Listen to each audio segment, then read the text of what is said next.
স্বরচিত কবিতা স্মৃতির মিনারে। একুশে একুশে তুমি চির আকাঙ্ক্ষিত বাংলা ভাষার অবিচ্ছেদ্য সত্তা, বজ্র কণ্ঠের দুর্বার হুঙ্কার, কষ্টের শোক পাথরে বিপ্লবী ঝংকার। তুমি চেতনার আকাশে উজ্জীবিত রক্তিম সূর্য, মায়ের ভাষা প্রতিষ্ঠার মরণপণ ধ্বনি, জাগ্রত করেছ বীরদের দিয়ে হাতছানি।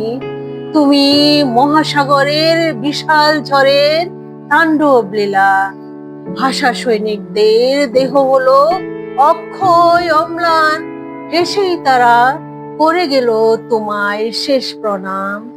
তুমি করুণ সুরে বাজানো সেই সুরেলা বাঁশি, কত বীর সন্তান হলো নিষ্প্রাণ নিথর, তাদের তাজা রক্তে রঞ্জিত হলো দেশমাতার অধর। স্মৃতির মিনারে খোদিত 21শে ফেব্রুয়ারি, ফুল হাতে দাঁড়িয়ে আমি তোমারই পূজারি।